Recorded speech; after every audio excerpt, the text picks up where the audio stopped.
Bien, lo que vamos a ver a continuación es la formación de compuestos y las reacciones químicas que vamos a ver.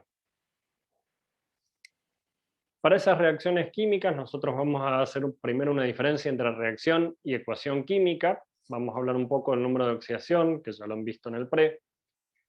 La parte de compuestos químicos simplemente es un repaso de lo que vieron en el ciclo de nivelación y vamos a ver cómo podemos clasificar esas reacciones químicas. Una definición de reacción química es una redistribución de los átomos del sistema, donde las sustancias iniciales que se denominan reactivos van a dar lugar a la formación de productos, que es lo que se obtiene a partir de una reacción química, simplemente con una distinta distribución de sus átomos. Acá tenemos un caso sencillo de los átomos de hidrógeno reaccionando con los de agua. Los de hidrógeno están unidos entre sí, los de oxígeno están unidos entre sí. Una vez que reaccionan, los átomos de oxígeno van a estar unidos a átomos de hidrógeno. Son los mismos átomos que teníamos antes, simplemente que han cambiado la forma o la distribución de cómo estaban unidos anteriormente. Dentro de una ecuación química, lo que nosotros vamos a ordenar es, a la izquierda vamos a poner los reactivos, a la derecha vamos a poner los productos, y entre ellos vamos a poner una flecha. Vamos a ver que hay de una flecha única, o vamos a tener reacciones con dos flechas, que vamos a ver después, pero siempre lo que está a la izquierda son los reactivos, lo que está a la derecha son los productos. Profe, ¿y por qué a veces se pone al revés? Porque hay algunas reacciones que son reversibles, que esas son las que vamos a ver en 10 minutos. Cuando nosotros leemos esta ecuación química, lo que tenemos que tener en cuenta es que ese signo más se lee como reacciona con. La flecha se lee como produce. Por lo tanto, cuando nosotros tenemos esta ecuación química, nosotros no decimos hidrógeno más oxígeno igual a agua, sino que hidrógeno reacciona con oxígeno para producir agua. Eso es lo fundamental, leer bien lo que nos está diciendo esa ecuación química. Lo otro que tenemos que tener en cuenta es que tenemos que respetar la ley de Lavoisier o la ley de conservación de masas. Eso nos dice que lo que tengamos a la izquierda tiene que estar en la misma cantidad a la derecha. Por lo tanto, siempre que nosotros escribimos una ecuación química, tenemos que balancearla. Básicamente, acá tenemos dos oxígenos y acá tenemos uno solo. Le agregamos un 2. Ahora tenemos 4 hidrógenos, le agregamos un 2. Para leerlas vamos a decir 2 moles de moléculas de hidrógeno reaccionan con 1 mol de moléculas de oxígeno para producir 2 moles de moléculas de agua. Cuando nosotros vemos la masa involucrada en cada uno de ellos, vamos a ver que 4 gramos de hidrógeno reaccionan con 32 de oxígeno para producir 36 de agua. Con esto estamos comprobando que la ley de conservación de las masas nos ha ayudado a balancear correctamente nuestra ecuación. Para poner las fórmulas de cada uno de los productos o de los reactivos, podemos utilizar la fórmula molecular, la electrónica que vimos anteriormente, o la fórmula desarrollada o estructural. Ahora bien, algo muy importante a la hora de hablar de reacciones y sobre todo para el final de la clase cuando veamos las redox, es el número de oxidación. En este caso, es la cantidad de electrones que pone en juego un átomo para formar un enlace. Vamos a tener algunos átomos que tienden a ganar electrones, son los más electronegativos, los que estaban a la derecha de la tabla periódica, y su número de oxidación va a ser negativo. Los que tienden a perder electrones son menos electronegativos y su número de oxidación va a ser positivo. Acá tenemos algunos ejemplos donde vamos a tener átomos que tienen muchos estados de oxidación. El manganeso, por ejemplo, tiene +2, +3, +4, +6, +7. Vamos a tener otros que tienen un solo estado de oxidación. En primer lugar, no es indispensable que sepan todos los números de oxidación, pero sí van a ir viendo que se van a ir aprendiendo sobre todo aquellos que son los que más utilizamos. Los que sí nos tenemos que acordar siempre es, por ejemplo, los números de oxidación de las sustancias simples. Las sustancias simples, el sodio, el nitrógeno, el oxígeno, su número de oxidación es 0. En el caso de los iones monoatómicos, va a ser igual a la carga que tengan. El catión sodio tiene un número de oxidación de +1, el oxígeno -2 tiene un estado de oxidación de -2. Para el oxígeno, además, tenemos que recordar que en la mayoría de los compuestos utiliza -2, en los peróxidos -1, y el hidrógeno va a utilizar +1 en la mayoría de los compuestos, y solo en los hidruros metálicos -1. Esto nos va a ayudar mucho, sobre todo cuando nosotros nos encontramos con un elemento que no sabemos su estado de oxidación. Si no lo sabemos, lo podemos calcular teniendo en cuenta estos que siempre nos vamos a acordar y que siempre vamos a ir manejando con mayor asiduidad. Profe, ¿y por qué 0 en los dos primeros? En estos, porque no han cedido ni ganado electrones. Están en su estado natural, son sustancias simples, por lo tanto, no tienen carga, no tienen un estado de oxidación diferente a 0.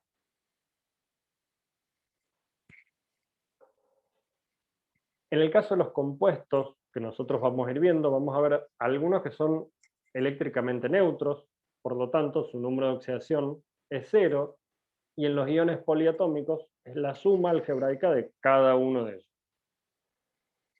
El caso más sencillo es el agua, donde cada hidrógeno es +1, como tenemos 2, es +2, el oxígeno es -2, la carga total del compuesto neutro es 0. Si nosotros tenemos un anión, por ejemplo el anión carbonato, el carbono tiene +4, cada oxígeno tiene -2, y tenemos 3 de ellos, por lo tanto +4 -6 me da exactamente la carga del ion. En el caso de que nosotros, por ejemplo, no supiéramos el estado de oxidación del carbonato, lo podemos calcular. ¿Cómo lo calculamos? Lo hacemos como si fuera una ecuación, donde el estado de oxidación que no conocemos es X. Por lo tanto, acá me quedaría X más -2 por 3 igual a -2. Fácilmente puedo despejar la X, voy a tener X menos 6 igual a -2, X es igual a 4.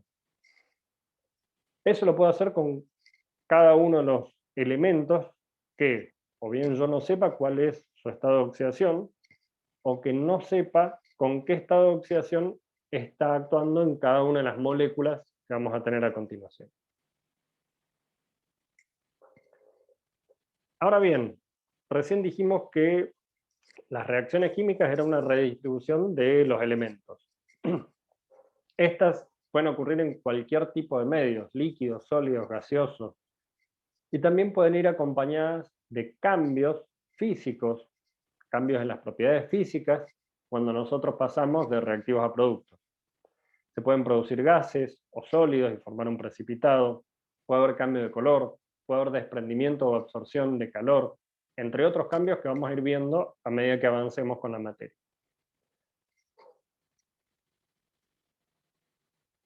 En el caso de la clasificación, nosotros vamos a tener muchos criterios diferentes para clasificar. Una es según el producto que se forme. A partir de eso, como vamos a ver enseguida con algunos ejemplos, vamos a clasificarlas en reacciones de síntesis, de descomposición o de desplazamiento. Según la reversibilidad, van a ser reversibles o irreversibles. Según la energía asociada al sistema, pueden ser endotérmicas o exotérmicas. Endotérmica va a necesitar energía calórica para producirse, exotérmica va a liberar calor al producirse. Y por otro lado, si se modifica el número de oxidación de los elementos que reaccionan, si nosotros vemos que se modifican, vamos a estar ante una reacción redox o de óxido-reducción. Si no se modifica, se las clasifica como no redox o de metátesis. Lo que vamos a ver a continuación también es que, como nosotros tenemos diferentes criterios para clasificarlas a las reacciones químicas, puede haber una reacción que cumpla con más de una de estas condiciones. Es decir, podemos tener una reacción de síntesis que sea redox y que sea exotérmica. En el caso de las reacciones de síntesis o de combinación, nosotros vamos a partir de dos o más sustancias y vamos a obtener una tercera con propiedades diferentes. En general, el producto que obtenemos siempre es una molécula más compleja que los reactivos que reaccionaron inicialmente. Se pueden combinar dos elementos, el sodio con el oxígeno, para formar el óxido de sodio, un compuesto y un elemento, como el tricloruro de fósforo con un cloro, para formar el pentacloruro de fósforo, o dos compuestos, el óxido de calcio, reaccionar con el dióxido de carbono para formar carbonato de calcio. En el caso opuesto tenemos las de descomposición. Generalmente esas descomposiciones se dan al aplicar calor a estos determinados compuestos. Y como veíamos recién en las de síntesis, ahora en la inversa, vamos a pasar de un compuesto más complejo a producir sustancias más sencillas. A partir de un compuesto, como el óxido de mercurio, obtenemos mercurio y oxígeno. A partir de un compuesto como el clorato de potasio, obtenemos cloruro de potasio y oxígeno. Y a partir del carbonato de calcio, obtenemos óxido de calcio y dióxido de carbono. Cuando hablamos de sustitución o desplazamiento, va a haber un elemento que va a desplazar a otro de una molécula. En ese caso podemos tener un metal más activo con una sal de un metal menos activo. El nitrato de plata reacciona con cobre y el cobre va a desplazar a la plata del nitrato. Voy a obtener la plata por un lado y el nitrato ahora de cobre. Un metal más activo puede desplazar al hidrógeno en un ácido que no sea oxidante. Por ejemplo, el zinc desplaza al hidrógeno del ácido sulfúrico para formar sulfato de zinc e hidrógeno. Y por otro lado, un no metal activo puede desplazar de una sal a un no metal menos activo. En este caso el cloro desplaza el bromo del bromuro de sodio para formar cloruro de sodio.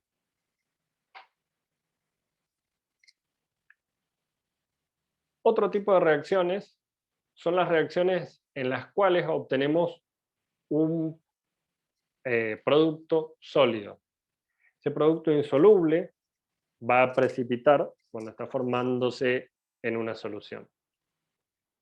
En este caso, por ejemplo, tenemos el nitrato de plomo que reacciona con yoduro de potasio para formar yoduro de plomo y nitrato de potasio. Nosotros vamos a indicar entre paréntesis y como un subíndice el estado de agregación de cada uno de los involucrados en la reacción. AC quiere decir acuoso, S quiere decir sólido, vamos a tener la L de líquido o la G de gaseoso. Cuando nosotros queremos representar que se está formando un precipitado, podemos poner la S de sólido, o también se suele indicar con una flecha descendente que nos indica que eso está precipitando en la solución. Profe, Profe, ¿Cuál es la diferencia entre acuoso y líquido? Acuoso es una solución donde, por ejemplo, el nitrato de plomo se ha disuelto en agua. ¿Ves? Acá tenemos en blanco y rojo las moléculas de agua. El estado de agregación de este es un sólido que se ha disuelto en agua. El agua pura está en estado líquido a temperatura ambiente. El etanol está en estado líquido. Es el mismo compuesto que está en estado líquido. En el otro caso son sólidos que se han disuelto en el líquido en el cual estemos trabajando, que generalmente va a ser agua para nosotros. Ah, gracias, profe. De nada.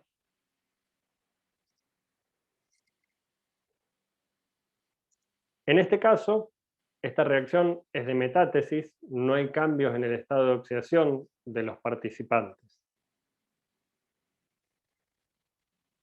Antes de pasar a las redox, vamos a hablar de la diferencia entre ecuaciones moleculares, iónicas y ecuaciones iónicas netas. Cuando hablamos de ecuación molecular, siguiendo con el ejemplo que teníamos anteriormente, vamos a escribir en ella los reactivos y los productos como moléculas completas. Es decir, nitrato de plomo reacciona con yoduro de potasio para producir yoduro de plomo y nitrato de potasio. Está la molécula entera. Cuando nosotros hablamos de ecuaciones iónicas, vamos a mostrar a cada una de las especies disueltas como iones libres, es decir, como realmente están en la solución. En la solución, el plomo va a estar por un lado como catión plumboso, el nitrato va a estar acuoso con su carga negativa, lo mismo para el potasio y el yoduro. ¿Cómo sé que están ionizados? Porque me dice que están en estado acuoso. El sólido no está ionizado, por lo tanto el yoduro de plomo lo vamos a tener como una molécula completa. Todos los demás participantes están ionizados. En este caso estamos mostrando entonces la ecuación iónica.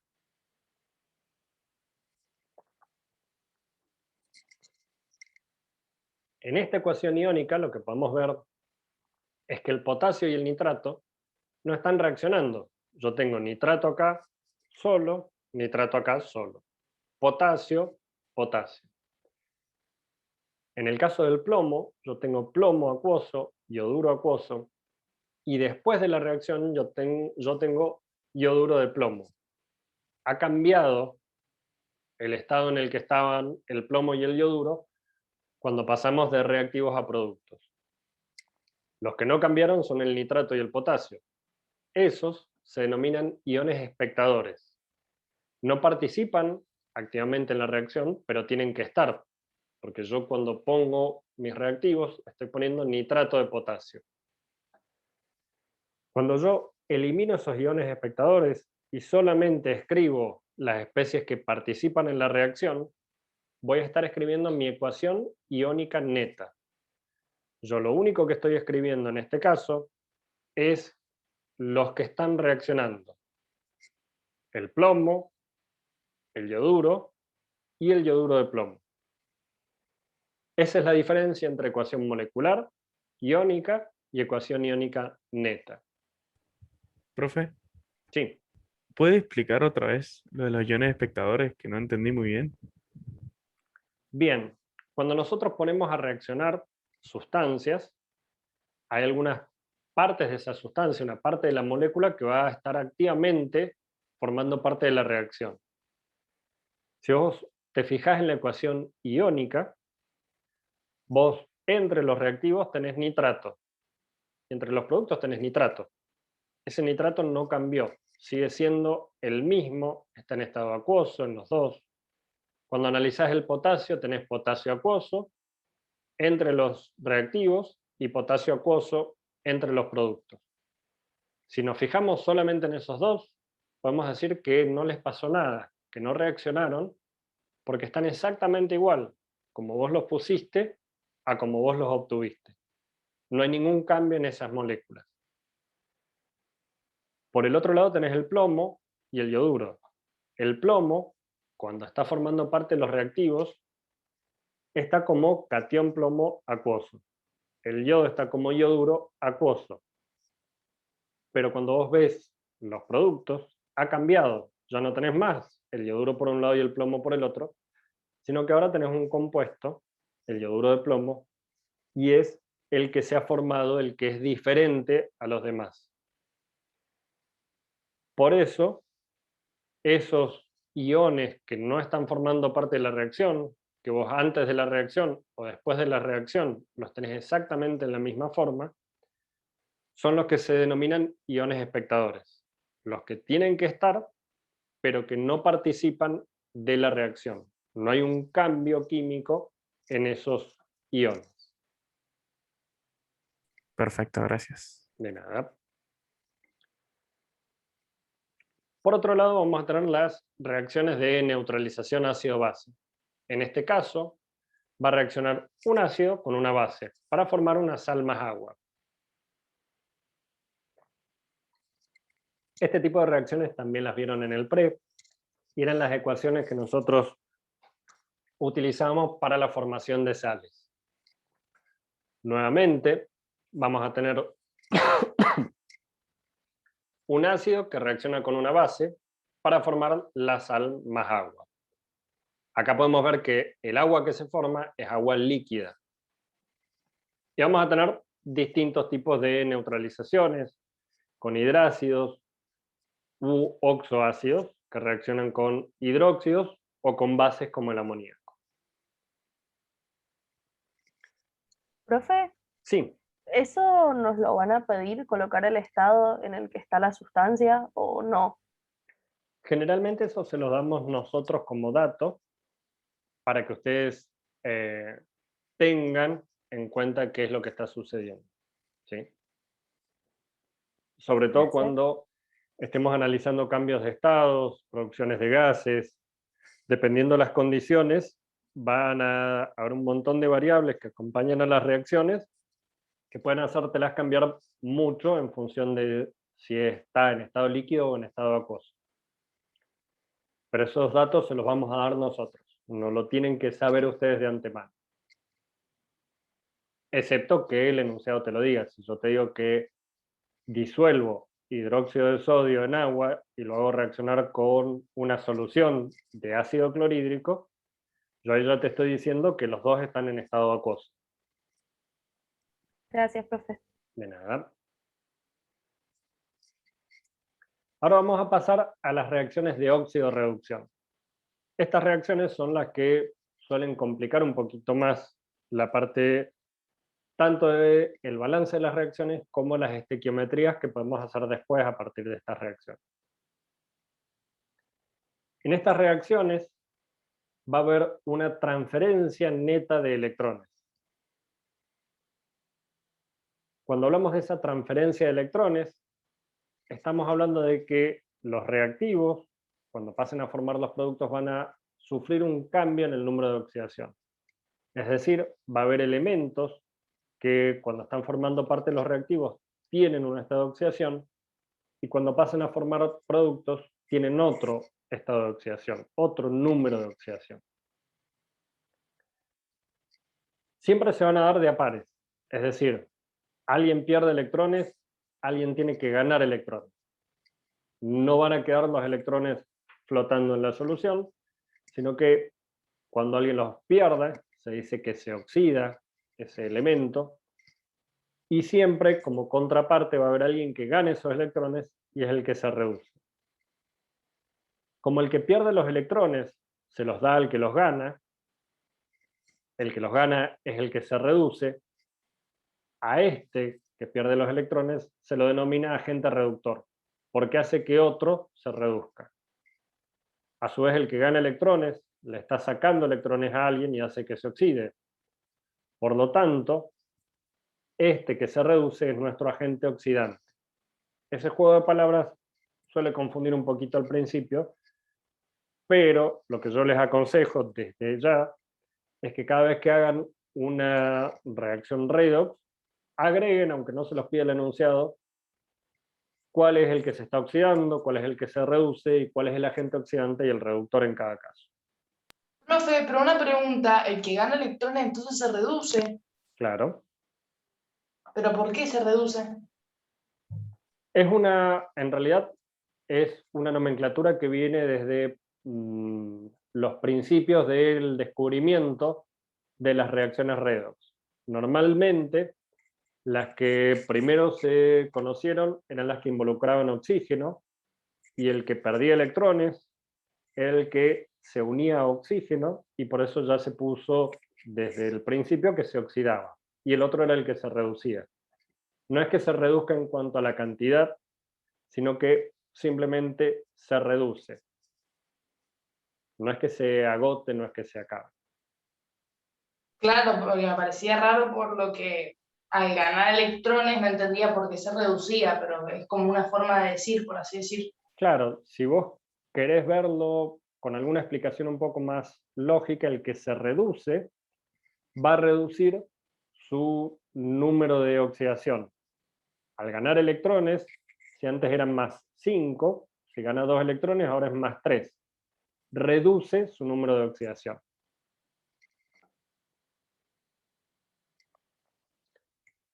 Para poder balancear estas reacciones, lo que nosotros vamos a hacer es utilizar semireacciones, también denominadas medias reacciones o hemireacciones. Es decir, a nuestra óxido-reducción la vamos a dividir en dos reacciones, en dos medias reacciones. Una de oxidación y la otra de reducción. Este ejemplo es bastante sencillo. Tenemos el magnesio que reacciona con oxígeno para formar óxido de magnesio. Este magnesio y este oxígeno, como están en su estado elemental, su estado de oxidación es 0 para cada uno de ellos. Como vieron con los óxidos, el oxígeno es -2, el magnesio es +2, y como yo tengo 2 de cada uno de ellos, el magnesio en total pierde 4 electrones y los oxígenos en total ganan 4 electrones. Eso que nosotros dijimos en palabras, lo separamos en dos semireacciones. En una, el magnesio, vamos a ver cómo forma el magnesio +2 y pierde 4 electrones. En la otra, el oxígeno pasa de 0 a -2 y gana 4 electrones. ¿Qué es lo que nosotros tenemos que hacer siempre? Verificar que uno esté ganando y el otro esté perdiendo los electrones. Van a haber diferentes formas de ubicar estos electrones. Hay algunos que lo ponen uno a la derecha, el que los pierde, y el otro a la izquierda, el que los gana. Otros libros los colocan acá al lado del magnesio, ponen 2 magnesio menos 4 electrones porque los está perdiendo, y otros lo suelen colocar sobre la flecha.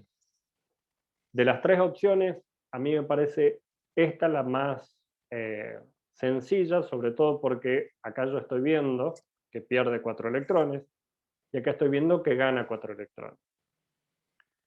Si este pierde 4 electrones, ¿se oxida o se reduce? Se reduce. Se oxida. Se oxida. Se oxida. Se oxida y es el agente reductor. Exactamente. Claro, el que se reduce es el que gana los electrones. El que gana los electrones se reduce y es el agente oxidante. Una vez que yo tengo las hemireacciones, sumo las dos, una suma algebraica simplemente. Lo que está repetido en los dos lados lo puedo simplificar, en este caso los electrones. Los electrones siempre tienen que estar en el mismo número, es decir, si se ganan 4, se pierden 4. Y recién ahí simplifico y puedo obtener mi reacción completa. Es muy importante que sepamos o que tengamos en cuenta lo siguiente. En este caso, nosotros tenemos únicamente las sustancias o los elementos que participan en la reacción. La reacción que yo voy a utilizar para las hemireacciones es las ecuaciones iónicas netas de oxidación y reducción. Y después, al final, lo que yo voy a mostrar es mi ecuación molecular. Sobre todo porque a la hora de balancearlas completamente, vamos a necesitar de esa ecuación molecular. Ya vamos a ver ejemplos más complejos, donde vamos a verificar esa necesidad. Profe, Sí, pero en el ejemplo anterior, si gana 4 electrones, ¿por qué no se pone O y arriba el exponente 4 menos? porque vos tenés 2 oxígenos. Cada oxígeno gana 2 electrones. Claro. Cuando analizamos lo que sucede en esa reacción, el magnesio, que era un sólido, se combina con el oxígeno, que es un gas, los dos tienen estado de oxidación 0, y se forma nuestro óxido de magnesio. Nuevamente, cuando hablamos de reacciones de oxidación, es aquella semireacción que implica la pérdida de electrones. Es decir, el magnesio, la hemiecuación del magnesio, es la hemiecuación de oxidación. La otra es la de reducción.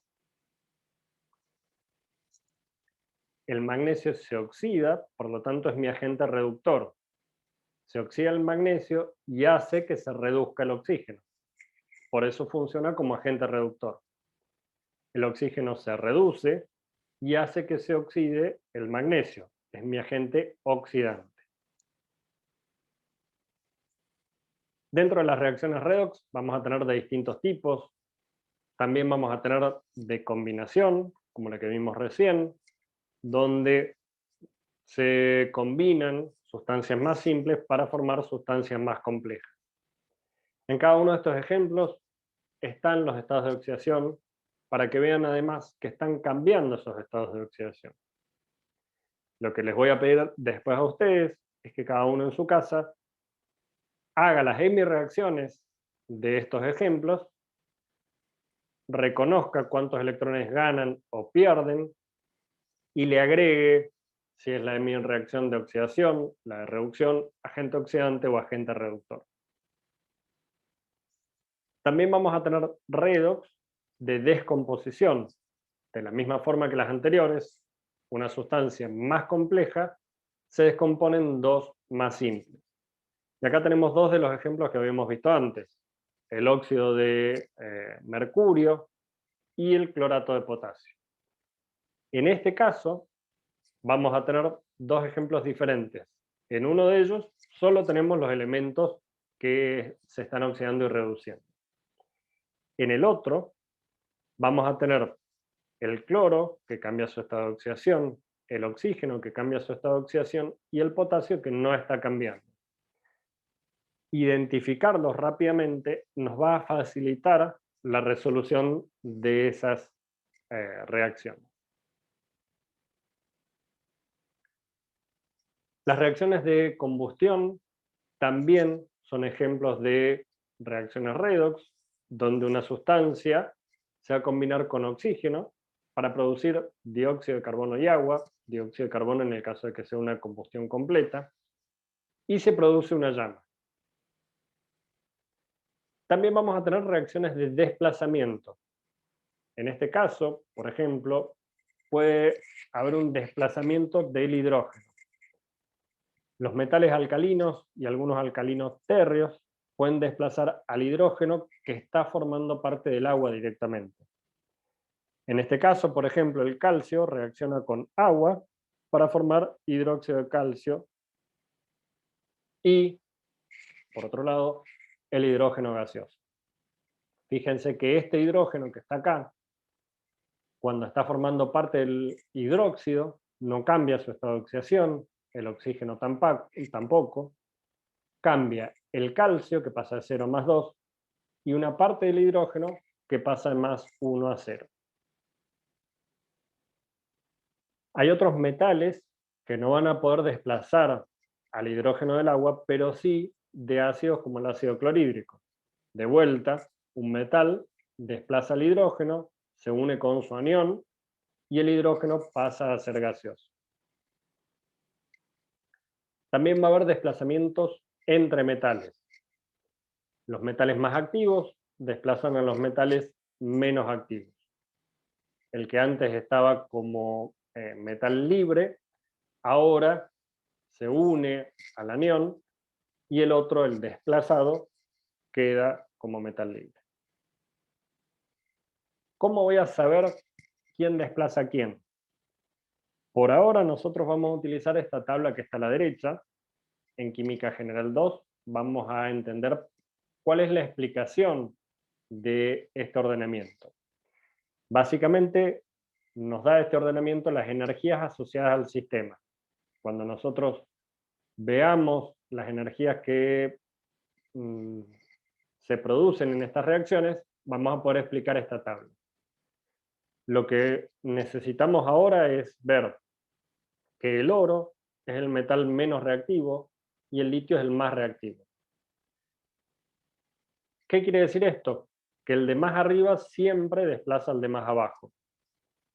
El litio va a desplazar al potasio, el potasio va a desplazar al níquel de algún compuesto. Los que están más arriba reaccionan con agua, como hemos visto antes, para producir hidrógeno. Los del medio reaccionan con vapor de agua para producir hidrógeno, y después van a necesitar ácidos para producir hidrógeno, y algunos no van a desplazar ni del agua ni de los ácidos al hidrógeno.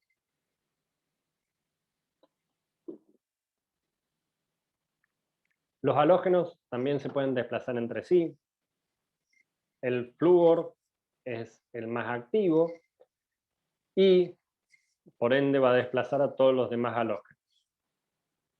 Como vimos recién, en este caso tenemos el cloro que reacciona con bromuro de potasio, y el cloro desplaza el bromo del bromuro de potasio para formar cloruro de potasio y bromo.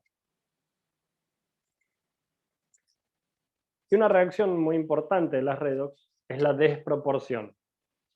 En las reacciones de desproporción es el mismo compuesto, el mismo elemento de un compuesto, que se oxida y se reduce al mismo tiempo.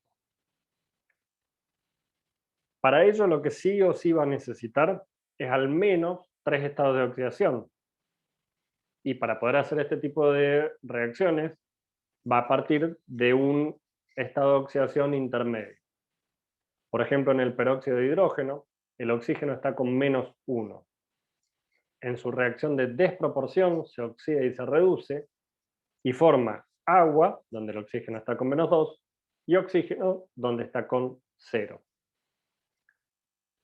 Los halógenos son otros de los que tienen reacciones de desproporción muy comunes, y cuando son enfrentados o cuando reaccionan con bases fuertes, se oxidan y se reducen. Ahora bien, viene la parte más interesante y es la hora de balancear estas reacciones. Algunas van a ser bastante sencillas. Acá tenemos, por ejemplo, el cloruro férrico y el cloruro estañoso, donde los que están reaccionando son el hierro y el estaño. Siempre vamos a plantear primero las hemireacciones. El estaño, acá está como +2, pasa a estaño en +4. Como dijimos recién, podemos poner los electrones a la derecha o a la izquierda, los está perdiendo, pasa de +2 a +4, por lo tanto pierde 2 electrones. Cada uno de los hierros va a perder un electrón para pasar de +3, va a ganar, perdón, un electrón para pasar de +3 a +2. Sí. Eso es lo que a mí me cuesta, o sea, entender cuánto sé que pierde y cuánto sé que gana. Bien, lo que vos tenés que analizar es el estado de oxidación que tienen cada uno de ellos acá. En esta primera parte es bastante sencilla porque están resaltados quienes están reaccionando. Vos acá tenés el hierro. En el cloruro férrico, vos podés ver cuál es el estado de oxidación que utiliza el hierro. En este caso es +3. Y está pasando a +2. Para pasar de +3 a +2, la única opción que queda es que gane un electrón. De esa forma, el +3 que teníamos acá se reduce a +2. Ese análisis lo tenés que ir haciendo en cada uno de los elementos hasta que vas a ver que te vas a ir acostumbrando a saber quiénes son los que están reaccionando realmente. En este caso el cloro no está reaccionando y de hecho en esta reacción no forma o no aparece entre los productos. Acá ya te estamos diciendo específicamente quiénes son los que están cambiando su estado de oxidación. Claro, No, esa era mi pregunta, porque yo no sabía si el cloro, pensé que era el número de oxidación del cloro, o sea, la cantidad de átomos del cloro, el 3, que indica ahí. claro, ese 3 es el que a vos te ayuda para saber con qué estado de oxidación está actuando el hierro acá. El cloro, en el cloruro, está con -1. Por lo tanto, si este es -1 y yo tengo 3, acá debo tener -3, este tiene que ser sí o sí +3.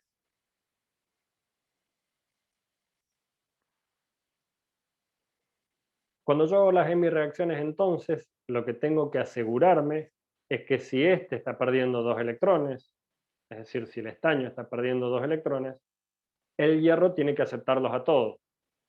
Cada hierro, habíamos dicho que aceptaba un electrón. Por lo tanto, a esta hemireacción la tengo que multiplicar por 2 para que haya 2 electrones que se ganan. Si se pierden 2, se ganan 2. Ese 2 multiplica todo lo que está dentro de los corchetes. O sea que voy a tener 2 cationes férrico y 2 cationes ferroso entre los reactivos y los productos. Esta es mi ecuación iónica neta. Lo que yo voy a hacer para poder proceder con los cálculos que vengan después o para establecer mi reacción completa es escribir la ecuación molecular. Es el cloruro férrico el que está reaccionando con el cloruro estañoso para formar cloruro ferroso y cloruro estánico.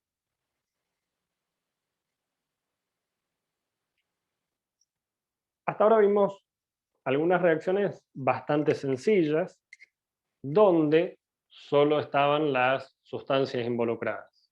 Lo que vamos a hacer ahora es ver qué pasa cuando tenemos otro tipo de sustancias, es decir, donde el medio de reacción nos condicione para el tipo de producto que vamos a obtener.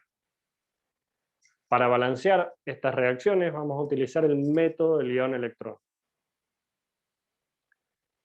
Vamos a diferenciarlas en medio ácido, es decir, donde tengamos un ácido entre los reactivos, entre los productos, o simplemente dando el medio para la reacción, o el medio básico. Para el medio ácido, lo primero que yo voy a hacer, una vez que haya establecido mis hemireacciones, y mi hemireacción en particular, voy a balancear todos los elementos diferentes al oxígeno y al hidrógeno, utilizando los coeficientes moleculares que hemos estado viendo. Después de eso, voy a balancear los átomos de oxígeno. Para balancear los átomos de oxígeno, por cada átomo de oxígeno que falta, voy a poner una molécula en ese término. Cuando hablamos de término, puede ser entre los reactivos o entre los productos. Y del otro lado de la flecha de reacción, voy a poner el doble de protones.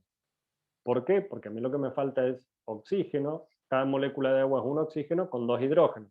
Para que no se desbalanceen, voy a poner los protones en el otro miembro. Una vez que he balanceado los oxígenos, voy a balancear los hidrógenos. En este caso, voy a poner simplemente protones en el lado que me falte. Después de eso, lo que yo tengo que hacer es balancear las cargas. Para balancear las cargas voy a sumar todas las cargas de los iones de los reactivos, por un lado, y por el otro, el de los productos. Las cargas tienen que ser iguales a izquierda y a derecha. Para que queden balanceadas, lo que yo voy a utilizar son electrones. Esos electrones son los que se van a ir agregando en las medias reacciones, y lo que yo voy a hacer es, después, con coeficientes estequiométricos, multiplicar las hemireacciones para que los electrones que se producen, los que se liberan o los que se ganan, sean iguales. Recién ahí voy a sumar las hemireacciones. Como decíamos recién, si los números de electrones son diferentes, yo no voy a poder sumar las dos hemireacciones, por lo tanto tengo que multiplicar por coeficientes adecuados para que se igualen y poder sumarlas. Cuando las sumamos, vamos a cancelar los miembros que aparezcan a izquierda y a derecha. Los que aparezcan iguales de los dos lados. Vamos a ver ahora el método de el ion-electrón en medio alcalino y después un ejemplo de cada uno de ellos. Comenzamos igual en medio alcalino, balanceamos los elementos distintos a oxígeno e hidrógeno. Luego vamos a balancear los átomos de oxígeno. Para hacerlo yo voy a poner primero 2 oxidrilos por cada oxígeno del lado que los necesita. Y del otro lado la mitad del número de oxidrilos añadidos como moléculas de agua. Es decir, si entre los reactivos me falta un oxígeno, yo voy a poner 2 oxidrilos entre los reactivos y una molécula de agua entre los productos. Después voy a balancear los átomos de hidrógeno. Por cada hidrógeno que me falta, yo voy a agregar una molécula de agua en el lado que lo necesita y el mismo número de oxidrilos del otro lado. Después, como habíamos dicho antes, vamos a balancear las cargas con la utilización de electrones y para que nos quede la misma cantidad de electrones que se ganan o se pierden, vamos a multiplicarlo por los coeficientes necesarios, a la hemireacción completa. Simplemente, para balancearlos, siempre vamos a empezar, sin importar el medio con el que estemos trabajando, balanceando los elementos distintos de oxígeno e hidrógeno. Después sí cambia, sobre todo, qué es lo que vamos a utilizar para balancearlo. En el medio ácido vamos a utilizar protones, en el medio protones y agua, en el medio alcalino vamos a utilizar oxidrilos y agua. Y después terminan las dos iguales, balanceando las cargas, agregando los electrones del lado que sea necesario. Vamos con un ejemplo entonces. Tenemos ácido nítrico que reacciona con cobre para producir nitrato de cobre, óxido de nitrógeno y agua. Pregunta, ¿qué medio de reacción es? ¿Ácido o básico? Ácido, profe. Ácido. Ácido. Perfecto. En este caso está bien claro, nosotros estamos utilizando ácido nítrico y está formando parte de la reacción. ¿Quiénes son los que están cambiando su estado de oxidación? El cobre. El hidrógeno. El nitrato pasó Y el nitrato.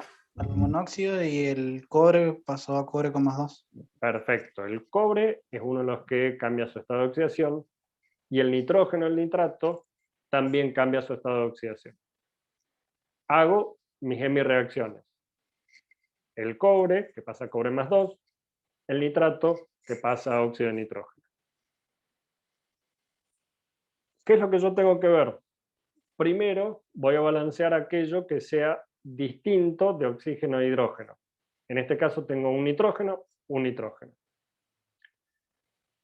Tengo 3 oxígenos, ahora voy a balancearlos, tengo uno del otro lado. Habíamos dicho que por cada oxígeno que me faltaba, tengo que agregar moléculas de agua, le agrego 2 moléculas de agua. Si agregué 2 moléculas de agua, del otro lado tengo que agregar el doble de protones, 4 protones. Cuando voy a balancear los protones, tengo 4 a la izquierda y 4 a la derecha, ya están balanceados. Lo que tengo que balancear a continuación son las cargas. El cobre pasa de 0 a +2, quiere decir que está perdiendo 2 electrones. En el caso del nitrato, yo voy a tener 2 formas de hacerlo. De hecho, la primera forma es como ustedes chequean que mi reacción está bien, y la segunda es la que les va a dar la respuesta definitiva. Habíamos dicho que vamos a Agrego ver... un 2 adelante. antes del 2 adelante, tengo que ver cuántos electrones está ganando el nitrato, el nitrógeno del Uno. nitrato.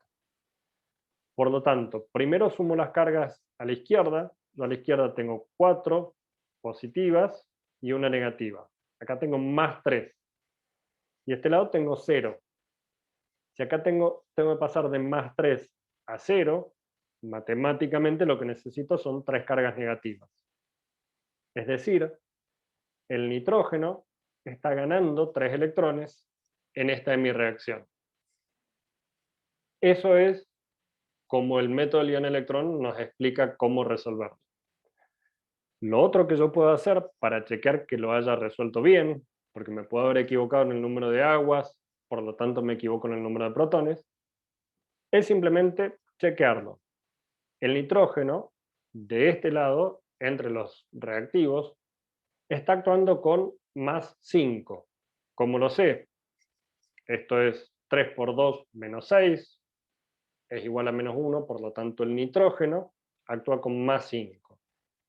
Y este lado actúa con más 2. Es decir que ganó 3 electrones para pasar de más 5 a más 2. Profe, pero ¿por qué gana 3? No entiendo. ¿De dónde sale? Por lo que explicamos recién. Por un Porque lado, tiene que quedar en 0. no En, es que, no, en menos 2. Más 2, claro. quiero decir. A ver, Tiene que momento, quedar en más 2. ahí vamos. El nitrógeno, acá, entre los reactivos, está funcionando o está actuando con más 5. ¿Cómo lo sé? Para formar el nitrato, voy a tener 3 oxígenos que están con menos 2. Esto me da una carga total de menos 6. El resultado total es menos 1, por lo tanto este nitrógeno está actuando con más 5. Pasa ahora a formar óxido de nitrógeno, y en el óxido de nitrógeno el nitrógeno está como más 2. Es decir, pasa de más 5 a más 2. Para poder pasar de más 5 a más 2, lo que le tiene que pasar es ganar 3 electrones.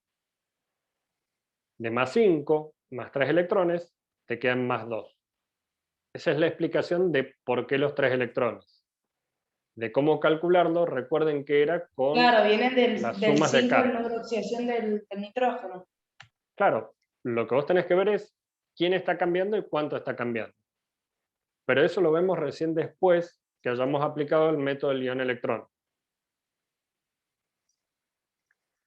Ahora bien, uno gana 3 electrones, el otro pierde 2. O me faltan electrones de un lado, me sobran del otro. Tengo Una que de las igualar la opciones reacción. para igualar las reacciones, lo que yo puedo hacer es cruzar estos números. Vamos a ver que generalmente cruzar los números es lo más sencillo. Si yo multiplico a toda mi reacción por 3, me da 6 electrones. Si a esta la multiplico por 2, me da 6 electrones. Después vamos a ver que podemos simplificarlos en algunos casos, en los casos que se puedan. Cuando yo multiplico por 3 y por 2, multiplico a todo lo que está dentro del corchete. Es decir, no multiplico solo los electrones, sino el cobre que está como reactivo y el cobre que está como producto. Sumo término a término. Tengo 3 cobres, tengo 8 protones, tengo 2 nitratos, y como productos 3 cobres, 2 óxido de nitrógeno, 4 moléculas de agua. Esta es mi ecuación iónica. Después tengo que llegar a la molecular, donde voy a poner cada uno de los reactivos y productos tal como se forman. Fíjense algunos detalles. En total, involucrados en la reacción, hay 8 moles de ácido nítrico. De esos 8 moles de ácido nítrico, solo 2 están cambiando su estado de oxidación. Solo 2 nitratos de estos pasan a formar el óxido de nitrógeno. Los otros 6 moles de ácido nítrico simplemente están aportando el medio ácido necesario para que esta reacción se produzca. Y de hecho, esos 6 nitratos están acá. No han cambiado su estado de oxidación, siguen estando en la forma de nitrato, y en este caso están junto con el cobre. En el caso de las reacciones en medio básico, vamos a hacer lo mismo, con la diferencia que habíamos dicho en particular que lo que vamos a utilizar para balancear son oxidrilos y aguas. Por un lado, vamos a primero balancear los oxidrilos en función de los oxígenos que me falten de cada lado. Yo tenía el zinc, que pasa al anión zincato. Si me faltan 2 oxígenos, pongo 4 oxidrilos y 2 aguas, la mitad de agua. En el caso del nitrato, que pasa a amoníaco, yo tengo 3 oxígenos acá, de este lado me faltan 3, por lo tanto pongo 6 oxidrilos y 3 moléculas de agua. ¿Qué es lo otro que tengo que ver? Es la cantidad de hidrógenos. Acá tengo 6, 3 por 2 son 6, y acá tengo 3 y 6, 9. O sea que de este lado me están faltando hidrógenos. Si me faltan hidrógenos, tengo que agregar tantas moléculas de agua como hidrógenos me falten, y el mismo número de oxidrilos del otro lado. Agrego 3 moléculas de agua, 3 oxidrilos, por lo tanto acá en total voy a tener 6 moléculas de agua y acá voy a tener 9 oxidrilos. En cuanto a las cargas, tengo menos 1 acá y acá tengo menos 9, o sea que tengo que agregarle 8 electrones. Nuevamente lo hice con el método del ion-electrón. Para llegar a menos 9, desde menos 1, necesito agregar 8 electrones, 8 cargas negativas. Acá está como más 5 y acá está como menos 3 el nitrógeno, es decir que ganó 8 electrones para pasar de más 5 a menos 3. Esa es mi forma de chequearlo. Como este pierde 2 electrones y este gana 8, acá yo puedo hacer 2 cosas. O paso el 8 para acá y el 2 para acá, y lo simplifico, o básicamente me pregunto, ¿por qué número tengo que multiplicar a 2 para llegar a 8? Y eso me da 4, más sencillo, y los números que voy a manejar son más pequeños. Sumo todos los participantes de las 2 de mis reacciones, y acá me voy a encontrar con oxidrilos entre los reactivos y oxidrilos entre los productos. Agua entre los productos, agua entre los reactivos. Las voy a simplificar. Acá tengo 6 moléculas de agua y acá tengo 8. Es decir, que estas 6 moléculas de agua las simplifico con 6 de acá y todavía me quedan 2. Con los oxidrilos me pasa lo mismo. Acá tengo 16 y acá tengo 9.